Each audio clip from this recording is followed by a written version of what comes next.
Welcome back to my channel, Ramir Boulder po. Naritong muli.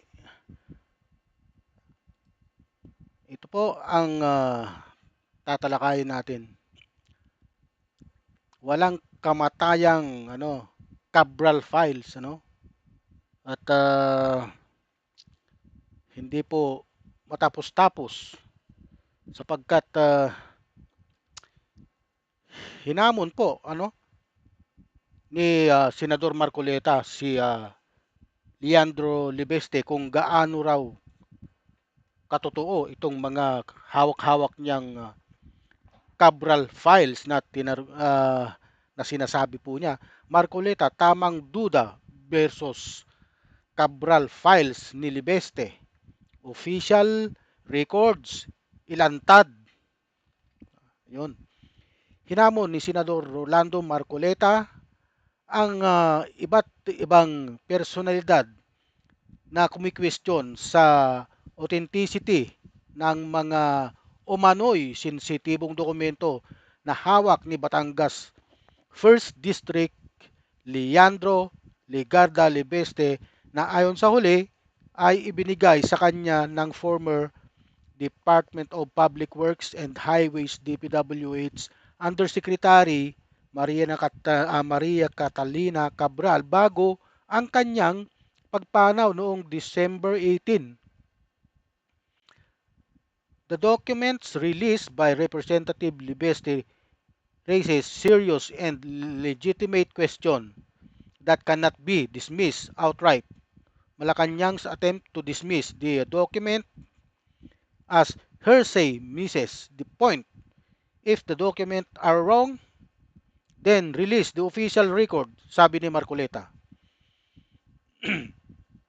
Ito rin po, napansin po ninyo na hindi lang pala si Libiste ang may hawak ng mga dokumentong ito. Ayon po kay Mayor Magalong ng Baguio City, mayroon din daw po siyang hawak na ganito na ipresenta niya sa ICI. Ano? Ang tanong, bakit sila may hawak na ganito, ng ganitong file? Ano? Bakit nung paghawak nila, ha, hindi nila kagad ipresenta? Kagaya nito, si Libeste. Bakit? Mayroon ba din silang pinoprotektahan? Ha? Gusto ni Libeste, ibang tao ang magpresenta dahil daw mas maganda raw kung iba na mas senior sa kanya ang magpresenta nun, hindi kwi-questionin. Siya ay baguhan lamang kaya hindi niya inilalabas, daldal lang siya ng daldal, putak lang siya ng putak. Ito ang mahirap diyan.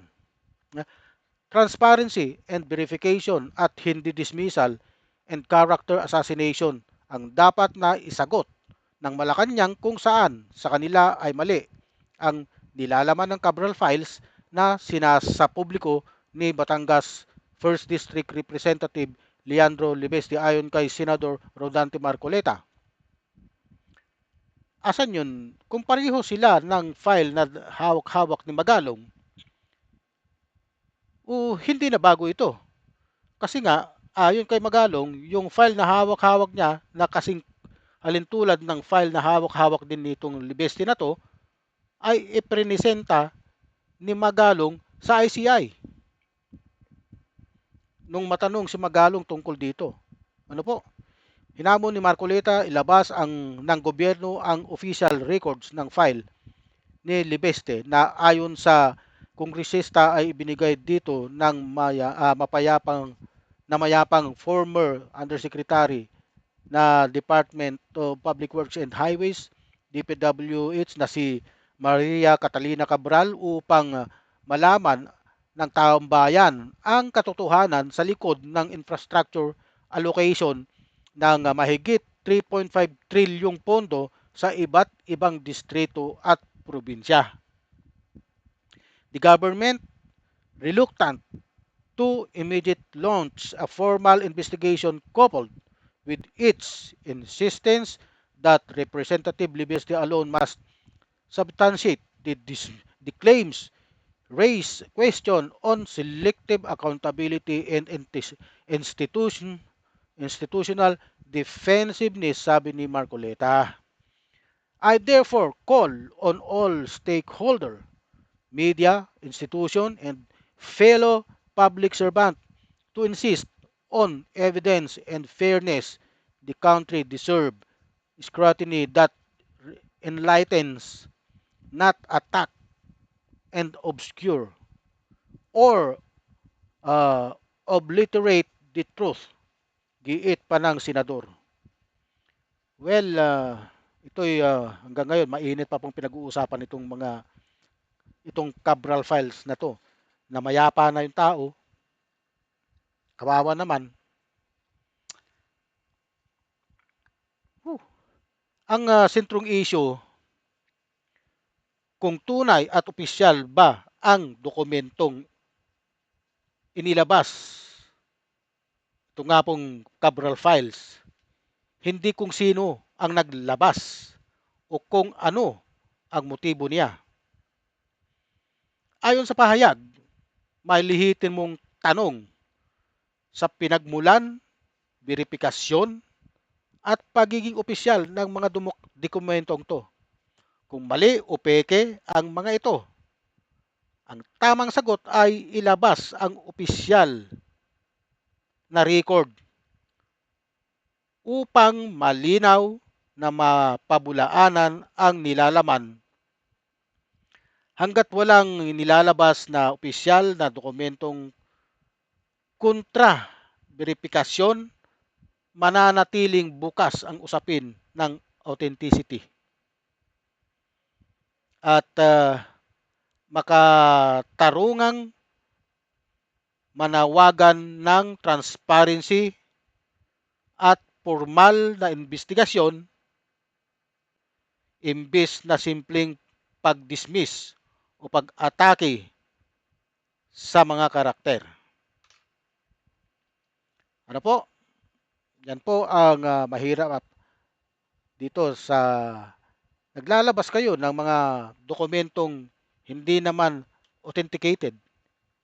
Kaya po kini-question ng authenticity ng mga umano'y sensitibeng dokumento na hawak nitong libeste na to, na mayroon din kaparehong hawak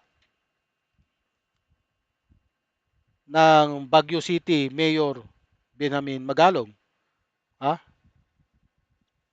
Kung natatandaan nyo, siya po yung unang-unang nag-resign na investigator, special investigator sa ICI. Sumunod, si Singson. Pangatlo, yung isang commissioner. Tatlo na po ang nagre-resign doon sa ICI na yan.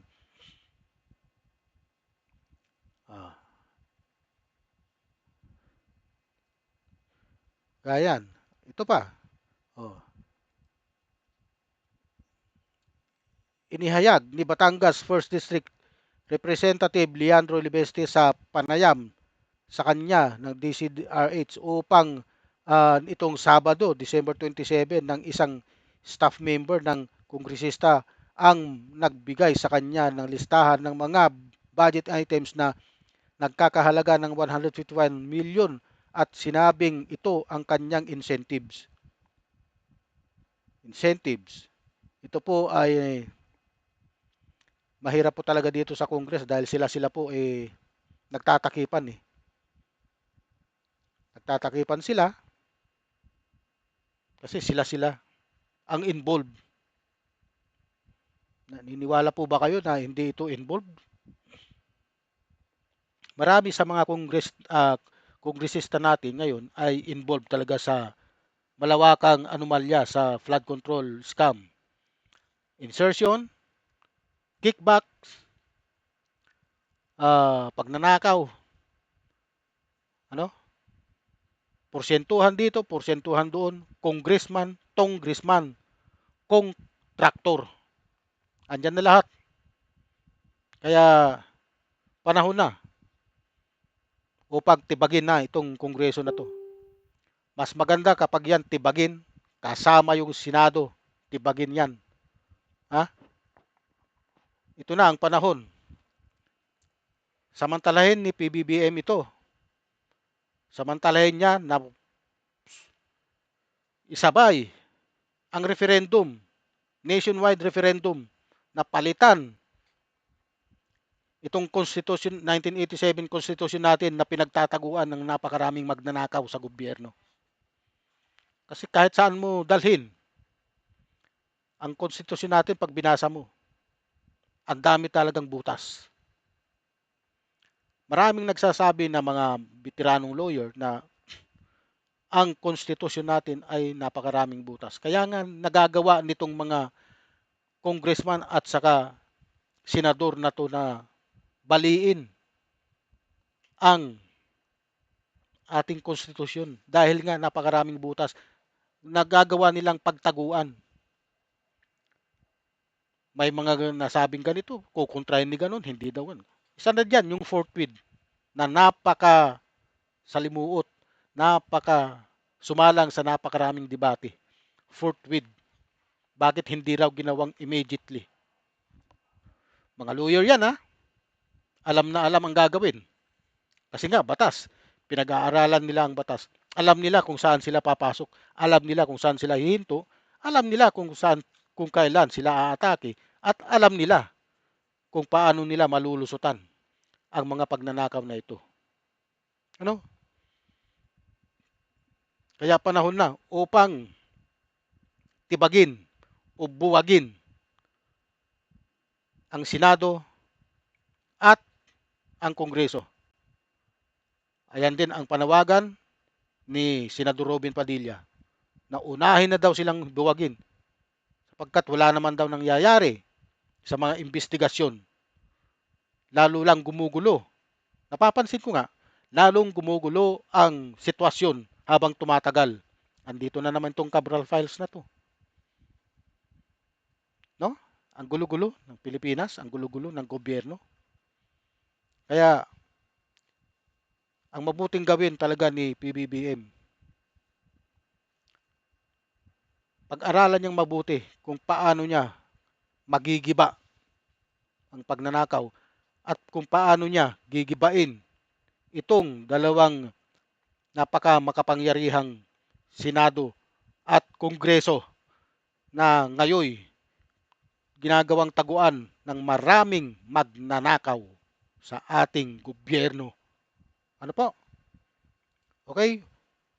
Huwag niyo pong kalimutan, paki-like, subscribe, and share ang aking YouTube channel. Sa mga nanonood po sa Facebook, huwag niyo pong kalimutang i-follow ang aking Facebook page. Marami pong salamat.